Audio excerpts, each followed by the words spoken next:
So I am talking to Sarah Moon today, and Sarah Moon is a website SEO movement marketer extraordinaire. And full disclosure, when I started this website business, I wisely bought some coaching from her.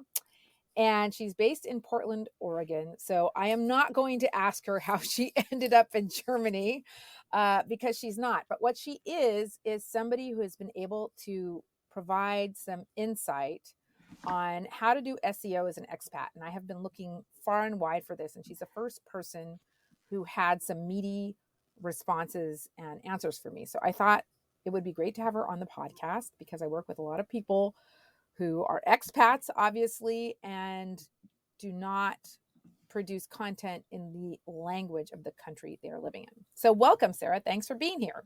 Thank you. I feel very special that I get to be on your expat podcast, not being an expat. I have been an expat, though, I will say. So I have a little bit of cred. Okay, where were refresh Ireland. Okay, so yeah, and you have Luxembourgian roots, right? Yes, I am also a citizen of the small but mighty country of Luxembourg. So kind of technically living in the U.S., you are a kind of an expat? I mean, I was born in the U.S. Okay, so not really. So, I mean, okay. I don't think I can claim that, but, okay. I do have someone at a consulate I can email should I need consular services. So I guess kind of. Okay. If I get in trouble somehow. Okay. You're an international person. Yeah, I do. And I also have a lot of clients, interestingly, who are not in the US, who are expats in lots of places, which is just a very weird, like an unintentional niche that I have. Okay. And it sort of started with one person, and then you know how referral networks work amongst, those communities, which is kind of interesting. Okay. Yeah. I totally know. So let's actually get into that, because that was the basis of an email exchange we had where I asked you about this. And you talked, I think, about a couple of clients, one in Japan and one in New Zealand. And one of the first things you said was expand on how some niche 0/low searches we know are relevant, even if the numbers aren't super significant. Yeah, this is an interesting subject because I have a really controversial opinion, and I'm sorry to have to do a little bit of context setting here. Please. With some kind of slightly boring stuff. But when we talk about volume, when we talk about people Googling or whatever your local search engine is, because in Eastern Europe, there's Yandex, there's other search engines that are popular in specific places. And when we talk about searches, we use a term called volume, which basically means how often a term is searched for. And we look at that on a monthly basis. And what you'll see a lot of times is a lot of SEO experts, they throw out searches that are either basically 0 to like 10, 20, these sort of very low search terms. And I actually think that's a mistake. First of all, because there's very few terms that are never searched. That 0 is actually just a running average. It's actually very imprecise based on a bunch of things, especially because of the way a lot of privacy protections work in different places, all that fun stuff. But what you can do is a couple of things. One is a lot of the folks, like you, Eleanor, how many clients are you booking each month? You're not booking 200 clients. Right. You actually don't need to capture a massive volume. Right. And if you're the person in a particular area who is the expert on X thing, and you're getting 5 people to your website a month, I mean, the odds are you're going to be the person who solves the problem. Like the math just makes sense. The other thing is, we oftentimes, if we look at these related sort of small level searches, cumulatively together, because there's oftentimes someone doesn't just search one time, like, I need a website in Munich, English speaker. Like, that's not how people discover information. They're oftentimes searching sort of multiple, they kind of going on a quest, right? So they're sort of thinking about different things. So if you continually pop up for some of these super narrow terms, you may have 5, 10, 15 different terms where someone has come across you with these low volume searches. And even before they've ever reached out to you, they're like, well, they must be like real expert. I keep coming across them. Mm-hmm. And, even in my, I have play in a much more competitive space, but I actually target some very small volume keywords because I know that the person looking for the thing, like there's not really anyone else out there doing what, so I just I have a couple, 2-3 blog posts that target several keywords that are like 10-ish. So that's not very many searches, but those convert. I hate that word. Convert just feels like you're trying to convince someone, but those get people into my ecosystem at a very, very, very high level. And so to me, I'm like, well, those are low effort, kind of guaranteed wins. Why not reach for them? So would you then even target one that shows up in your keyword tool as 0 if it's really, really relevant? If it's something, so that's a great question. If it's something I have heard real people say to me.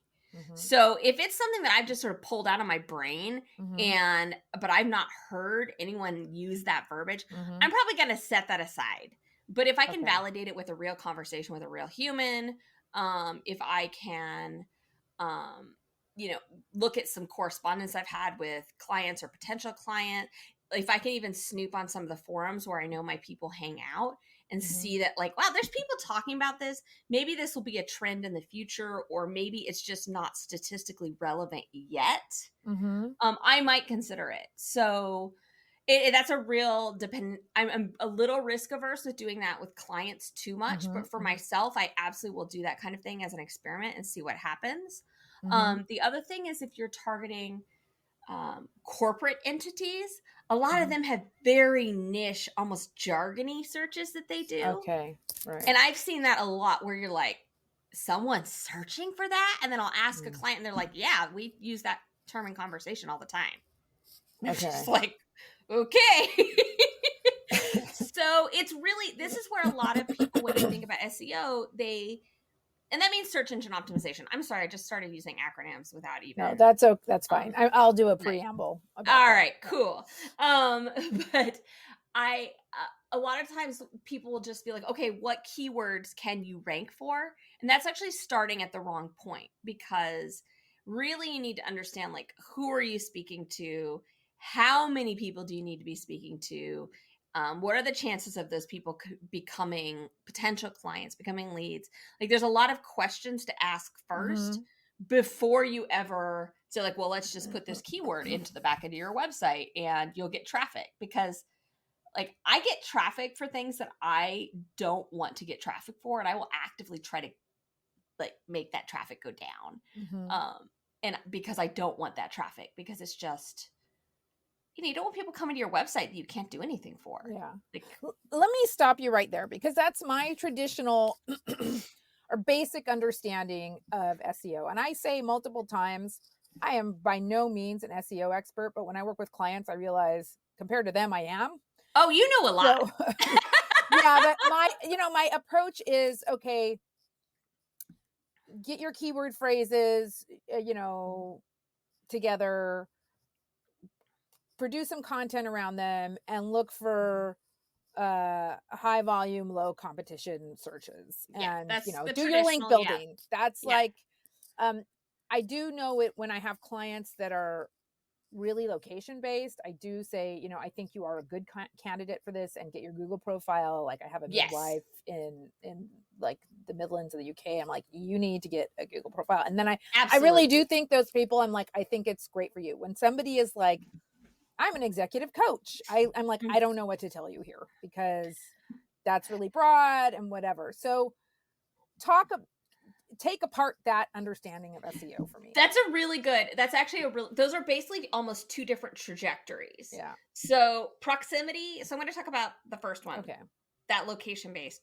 Proximity is a massive ranking factor. Wherever you are, how close you are to the people looking for what you offer is going to be a factor. Like, even me, who my business is remote, I still get an outsized number of visitors from the Portland metropolitan area, because of proximity.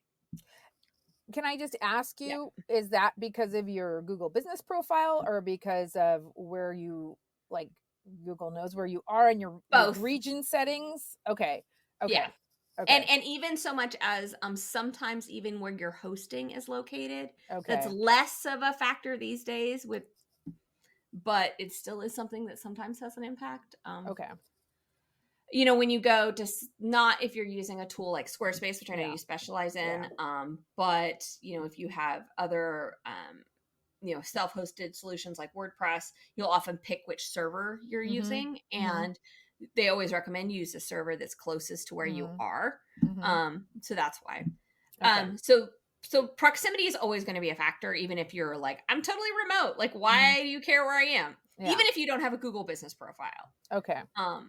I would actually recommend that even if you are a totally remote business, that you consider having setting yourself up as a service area business in Google business profiles, because it does help Google to better understand what your business is about.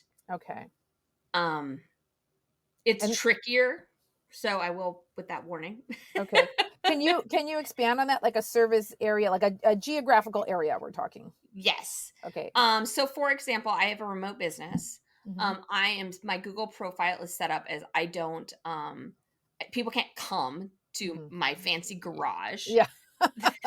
My kitchen, God forbid. I know, right? Like you're not saying come to my kitchen table. So you basically say like, hey, I maybe meet with clients outside of my office in this area. Which I do sometimes. So it's not a lie, it's the truth. And then I know you've done, some in-person things. Again, that would be absolutely true.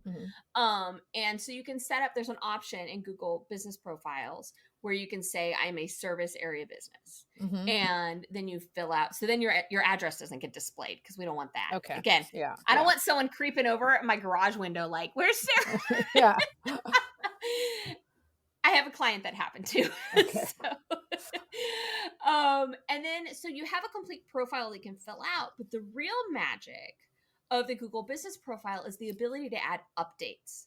So that means you can add to your business profile things like if you have a new article that you've published, if you are speaking at an event, if you're hosting a workshop, if you have a new service, you can put all of that as updates in your Google business profile. You can also add things like if you sell info products. So Eleanor, I believe you sell a template, right? You can add that as a product to your Google business profile, and it would link directly to that product. It would say how much the product costs. It would show the description of the product. All that kind of stuff is shown right in Google. And so the really cool thing is that, so this is getting to a whole other topic, but that if someone were to search for you, your profile would show up on the right-hand side of the browser in Google. It would show what you do. It would show, your reviews, which you can gather. You can ask people for reviews. And then it would also show, say, the template that you sell. Or if you offer I have my one-off strategy session that is right there. You can click and book. I sell strategy sessions from my Google business profile all the time. So it's one of those things that just adds to the whole understanding that Google has of your business. So it's just, we're not really playing a numbers game here. We're actually just trying to help the search engine understand what on earth it is we do. So this again is that I do most of that. I don't know if I do the service area, so I will change that. But then somebody has got to be looking in. So my region is German speaking. Yeah. All of my content is in English. Yep. But still Google will know to send those English speaking searches there. Yes. Because I've written everything in English? Yes. Okay. The algorithm is very smart. Okay. I mean, it's not smart. It's a machine. Yeah. But it's been building for so long that there's a lot of nuances. It's the same with misspellings, right? So people misspell my name all the time. It's a very easy name to spell. Yeah. But it gets misspelled all the time. People still find me because Google understands the misspellings. Okay. It's the same with multiple languages. I have a client in Japan. She does her business in English. If someone in Japan searches for her using the Japanese version of Google, they will get her English speaking content displayed because the search has been done in English. Okay, let's talk about that for a second, because you said if my name is my top search, that's the most volume. It's not a surprise at all. Yeah. And you mentioned in our exchange branded search. This is something I think people forget about. Expats get a ton of referrals, but a lot of times they're weirdly vague. A really, really robust about page can help a lot. So can you talk about a little bit about what you mean by branded search? Yeah, so this is a really interesting concept. You see a lot of, if you do a Google for branded search, you'll see a lot of it is related to things like products. But the same principles apply if you think about yourself as, say, a solo consultant. And even if you're doing business under a business name, we have a very common issue where someone won't say, oh, go see, Sparkly Apple Design. I know that's not your business name. Yeah. But, they'll say, go talk to Eleanor. She's a really cool designer in Munich. Right. It's just the way we humans have conversations. And so that's how people will kind of start, a lot of folks aren't giving out business cards these days. I mean, I still have them, and I'll give clients that I see in person, I'll give them a couple of cards, be like, hey, if you know anyone can help, like I can help, like give them my card, but most people don't do that these days. And so someone will they're not going to type in your full URL into the address bar. They're going to search for, Eleanor web designer, Munich, or Eleanor, something like that. And so about pages are on the vast majority of websites across all kinds. I'm like gesturing now, across all sorts of niches and demographics, are typically the second most visited page on websites.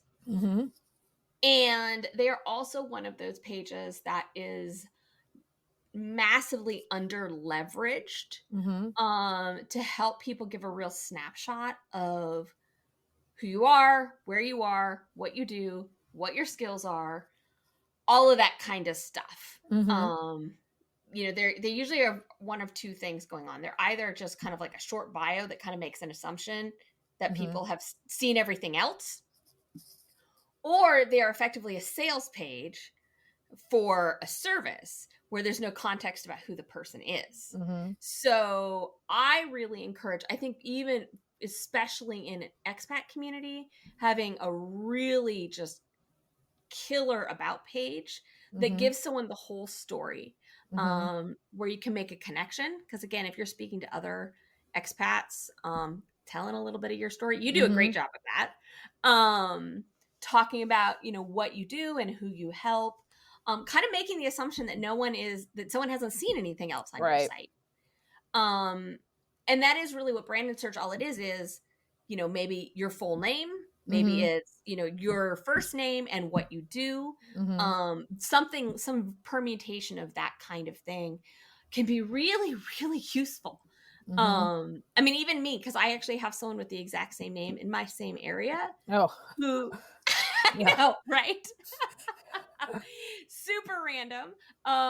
We shop at all the same stores and have never met. Wow. But yeah, and I live in a small town, even though it's a big city. And but I make it really clear in my copy, in my text on my about page, which Sarah Moon I am. So someone looking for the real estate agent knows they've landed in the wrong place. Okay. And hopefully they don't even come to me at all. Very interesting. I fortunately do not have that problem. But I will say there's things, I know when we talked, there's things like, I gave the example of another one of my clients who's from the UK, and she's lives in Tokyo. She's bilingual. She's lived in Japan for over 20 years. And she does executive trainings at very large companies in Tokyo. So, all the big names, right? And she is, like I said, bilingual. And so one of the important things on her about page that she mentions is that, yes, I can do this training in Japanese. No, my Japanese won't be perfect. Yes, it's totally fine if you make fun of me when I mess up. But that kind of thing, again, where you're assuming someone is aware of you. So they found that about page in the search engine, but then making it really clear kind of what your abilities are. So there's a lot of stuff that you can do with your descriptions, with your text, all that kind of stuff to make sure that it's that you're leveraging that branded search. Okay. So that's actually some of the advice I've been giving a lot of my clients lately. If they have a business name, is to keep the business name. We use the logo, but I add to the title their name. Because I'm like, people, if you get most of your business from referrals, they're not going to be use, sparkly apples. They're going to say, call up Sarah or whatever. Right. And I'm glad you do that, because a lot of folks don't realize the way that works and how referral-based businesses can actually leverage the search engine that way. Because it just kind of feels weird, right? It's a referral, but a lot of times people Google you. So yeah. That's like we said, that's the biggest volume search I get anyway. It's also the place to put media appearances, podcast appearances, anything that you are doing. Because also your outward links, so where you're linking to, also help Google understand, this is all the same person. Right. So that's something to keep in mind too. Right. Outbound links. That's right. Part of the brand. Yeah.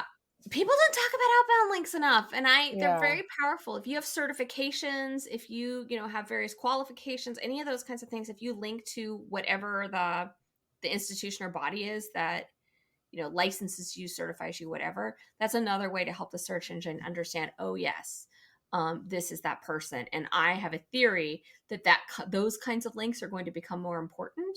But we'll see. We'll see if I end up being right. But I'm pretty good at predicting this stuff. Okay, that's a juicy tidbit. Thank you. I could be wrong, but I'm usually good at predicting this kind of thing. Okay. And I actually have one more thing to add for the branded search. If you are doing blog posts or articles or that sort of thing, ensuring that you have a good bio at the bottom of those blog posts will also help with that. So most content management systems, Squarespace, WordPress, Show It, whatever you're using, allow you to have kind of a boilerplate bio of the author. And that goes into the whole network of that branded search picture. So that makes you the official author in the Google sphere of that work. And that will also help you. Okay, so let me drill down on that a lot. So each post at the bottom has like, Eleanor Meyerhofer is a Squarespace designer, on every post. The same thing. If you're the author. Okay. And there's a whole bunch of, we could do a whole podcast episode about this. It would bore the pants off of everyone. But so we've got, Google is valuing things that they can validate have been written by someone with experience. So, and so that's where you have an opportunity basically to be like, the author of this isn't, I'm just going to say it, isn't a bot. It's not AI. It's a real person who has experience. So, Eleanor, you have created 8 million one-day websites. I assume that's around the figure at this point. Yes, I do one every hour. And, is, a Squarespace designer based in, that sort of auto-generated doodad, I think that's the technical term, at the bottom of that post actually helps you. Okay. Isn't that wild? But it is Google's attempt these days to try to better understand authorship. Like that is the long and short of it is that Google wants to understand who has created this. Okay. I actually love it. I think that's great. That's great. And I think there's also, and I'm going to add one other thing is, it's also why if you are creating that organic content, the articles, the resources, it's also why it's really essential to reference in the writing of those articles, like how on earth you came to these conclusions. So not just being sort of instructive, but laying some context. If you are, someone who's an executive coach who came from corporate mention that even in the articles, that this is how you're drawing on that experience, because it again helps Google understand the authorship question. Okay, that's great. Thanks. This is big nerdy stuff. Yeah. But these are the things that I think people, they need something to latch onto to understand like how they're doing this and you know what they should do and why. Well, and it goes to your second part of your question about you know, we were talking about location and branded search and all of that. That person who's the executive coach, where it's a lot trickier for them, right? Because executive coaches and coaches in general, like sort of general consultants and consultants and coaches, a lot of people don't, even at the corporate level, aren't necessarily Googling, I need a coach, right? They may be tackling some challenge like, you know, team retention or, like, you know, there's a litany of different challenges that they may be tackling, and they don't even know that, say, an executive coach can solve their problem. Right. It's so, and they may have heard, you know, there may be an executive coach who's come into their workplace and done some stuff before, but maybe they weren't that great. I mean, there's just a lot of stuff that they may not be thinking about that as a solution. And so that's where, again, those, going back to the articles, kind of explaining the why, the how you got to this conclusions, what experience you draw on to make these recommendations, all that kind of stuff. It helps you in the search engine, but it also really helps you with getting people to buy into what you're offering. So credibility. It's not just to get people on your website. That is one of my biggest pet peeves. I have a lot of SEO pet peeves, but it's not about, in the end, it's not about the traffic. Okay. It's about getting the right people onto your website and then engaging them. So they're like, oh, they're making that connection and they're starting to believe in what you're offering. So the traffic is just the first stop, right? Okay. Yeah. Then the engagement. You know, let me, I'm jumping around to some of the things we talked about, but let's talk about, and I'm particularly interested because I just, last month launched a site for a magician, Munich-based, speaks 4 languages. Wow. And I said, well, let's just start with 2. We'll start with German and English. But this whole idea of multilingual websites, and we used, I always call it WeGlot. I think some people, I think that's what it's called. WeGlow, but I always called it WeGlot, like polyglot. I think it's Glot. Yeah. Glot, thanks. And you know, we used a top level domain. So I think it was a .de. That was the one he had. But, you know, you say, consider a proper multilingual website if it's appropriate. Yes. Define proper multilingual website. Okay. So with this particular thing, I want to always have the disclaimer. I am not an expert in multilingual websites. I found myself entrenched in multilingual websites previously. Yeah. Because there are some nuances beyond the sort of SEO element.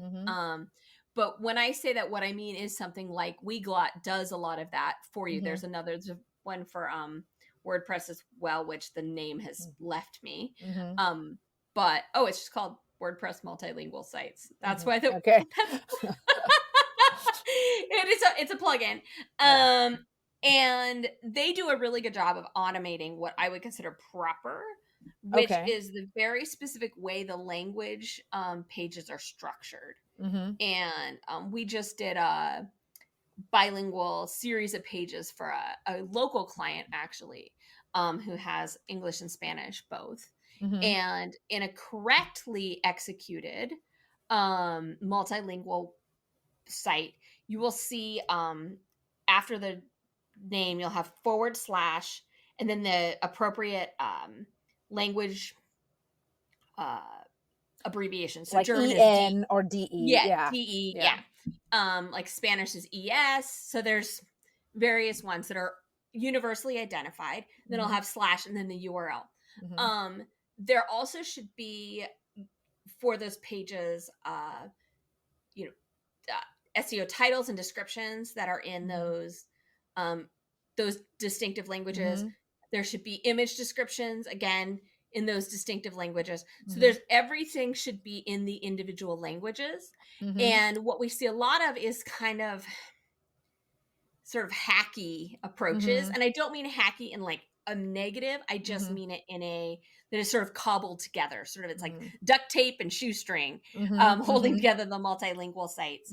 And that oftentimes doesn't do you a ton of good. So if you're going to do the multilingual thing from a search perspective, you definitely want to use one of these tools like Weglot, which is absolutely worth what you pay, and then you're able to do all of that appropriate customization. You have the proper page structure. You have the proper like multilingual descriptions that Google understands. Otherwise, you're honestly likely just really confusing the search engine, and you're probably actually confusing your visitors as well. So that's something to keep in mind. I think that your magician is wise to use the .de if they are primarily working in Germany.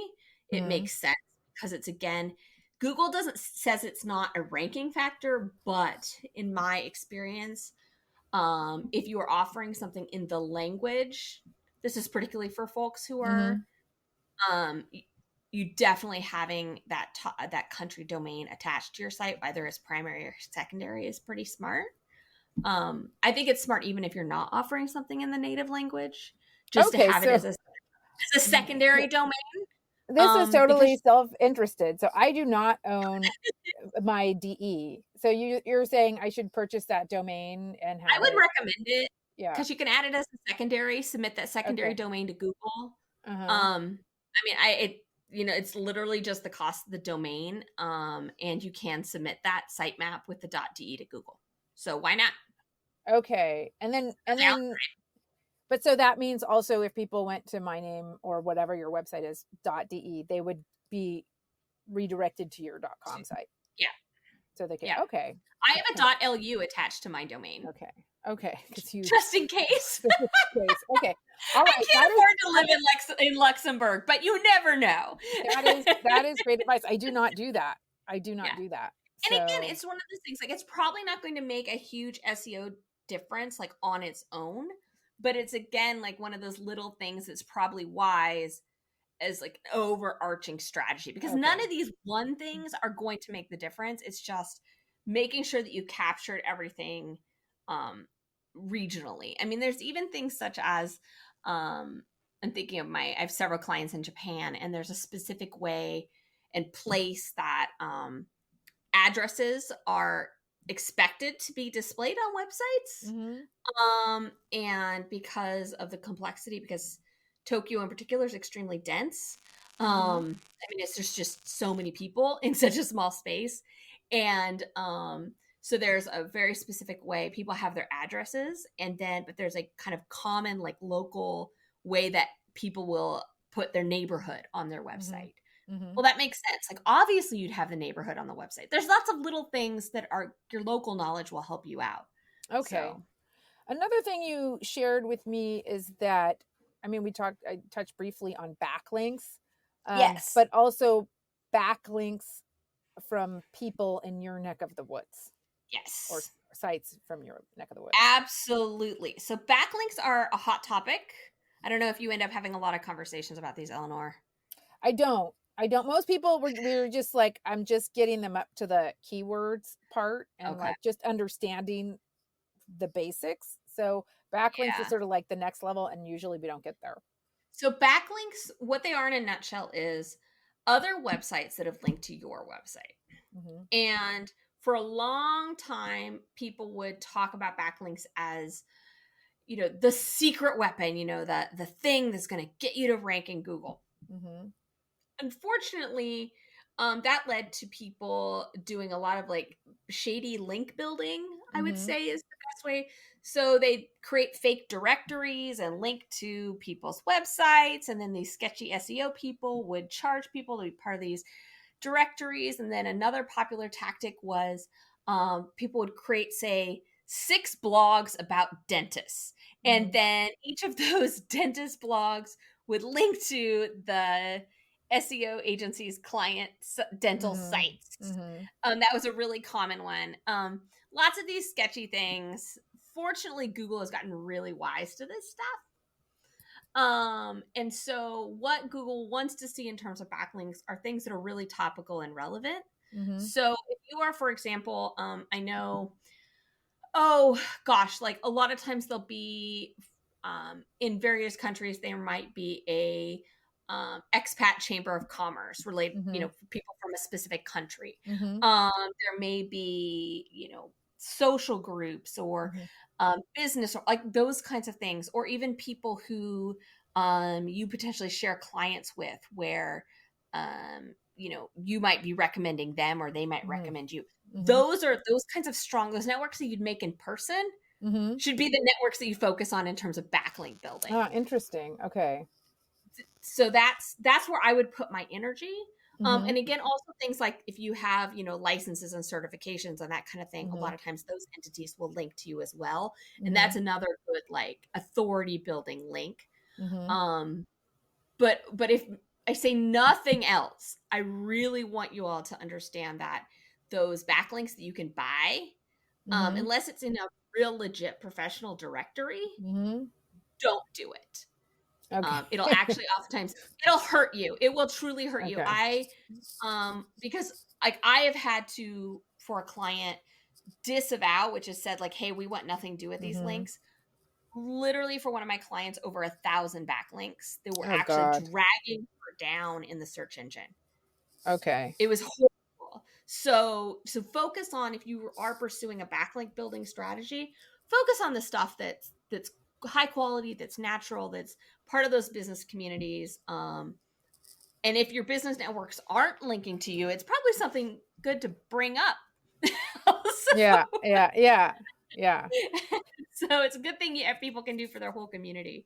Yeah. So what I'm getting from this conversation is that it's not like one thing. It's like the aggregate of several small things that will help you for expat SEO and, working in a region that's a different language than the one you're doing business in.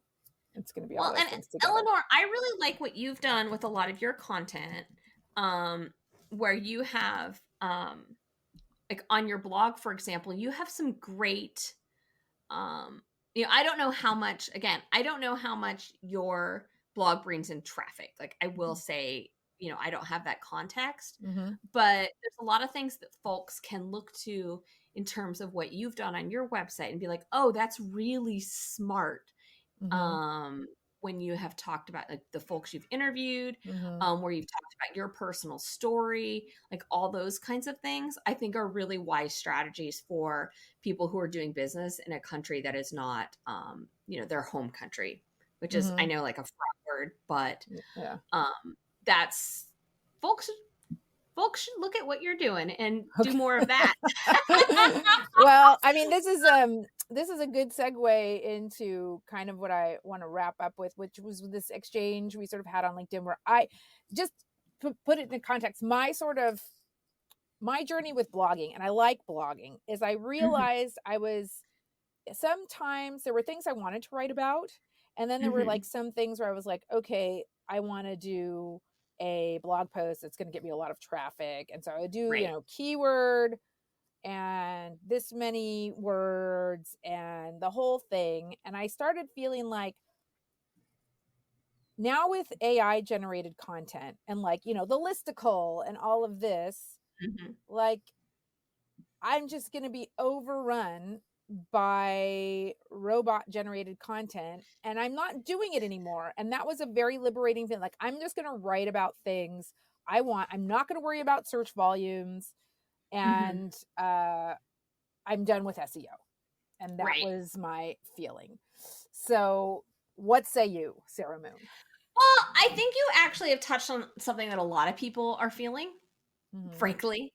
I know I have had that feeling where it's like I have spent at this point 15 years putting high quality content out into the world.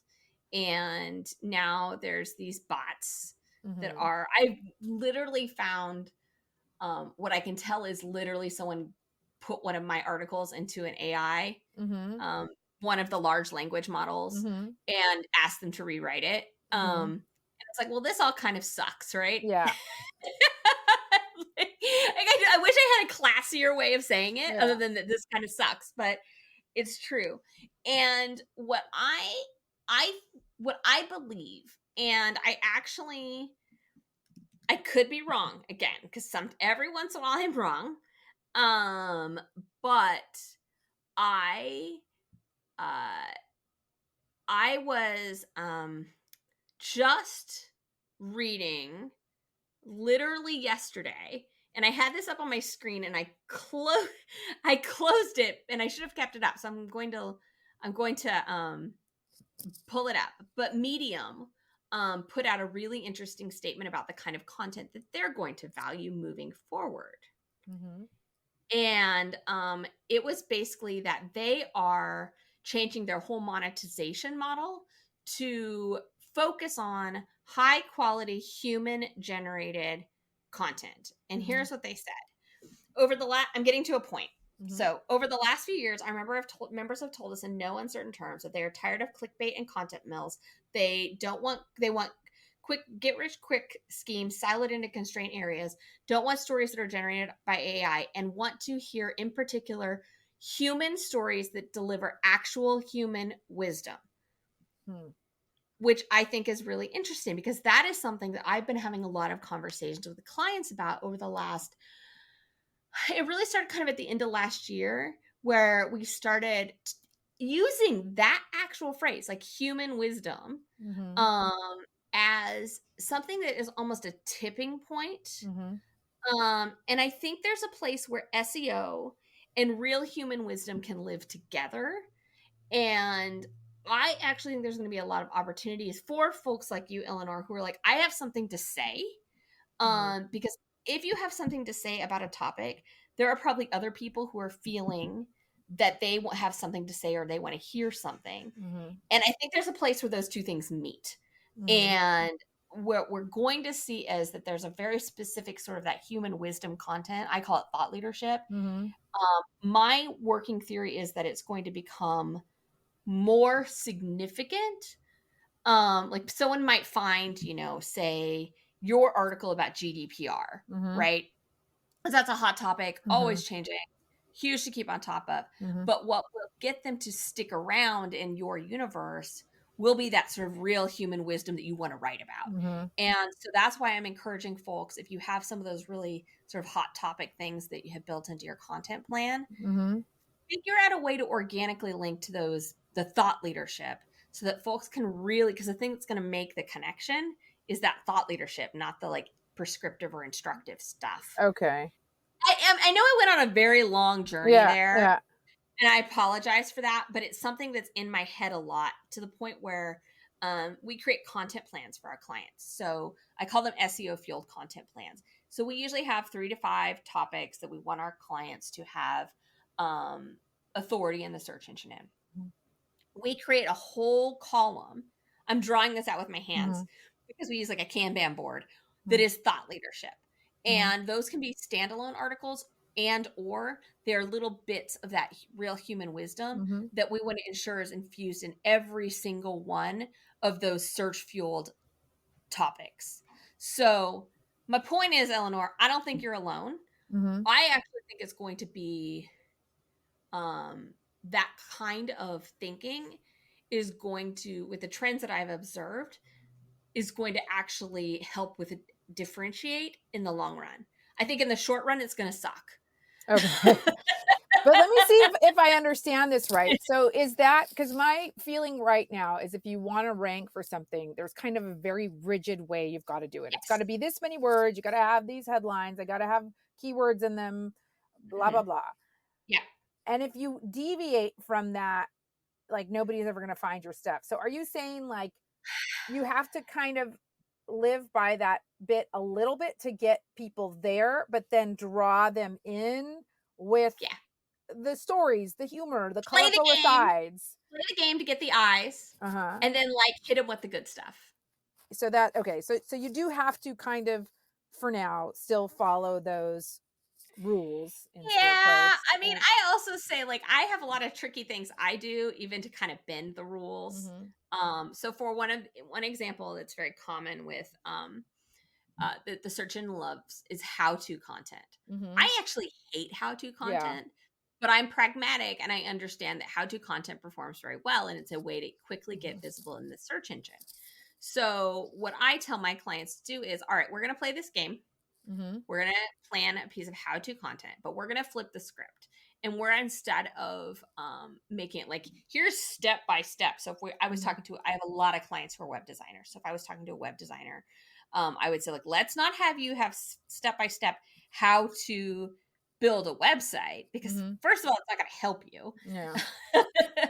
And secondly, it's just, who wants to write that? Yeah, it's horrible. But can we change it to how to think differently? Here's questions to ask yourself. Can we change it to why to? Can we sort of play the game of the how-to game, but actually provide something that's really different and unique? And I actually see those pieces outperform what I would expect. And my theory is, because Google has said at Search On 2022, so at the end of last year, that they are in the process of tweaking their algorithm to elevate website content that provides new perspectives or deeper information. And my theory is that that algorithmic change is already in play, because I see that stuff performing so well. And I have some of my own content. I targeted a very competitive search that was around SEO for coaches, and it got within the top 5 in like 2 days. Oh my God. Okay. I'm going to share that link with some of my clients. So I'm like, I can't help you. And what's interesting is I think this is a good way to understand this is, I looked at what was out there and I say every single one of these was like, first pick your keywords. Then you want to like insert this into your SEO title. Then you want to have your SEO meta. And then you want to send it to Google Search Console. And I'm like, I have clients who are like executive coaches. They're not going to do that. What they really want to know is this even something that I should be trying?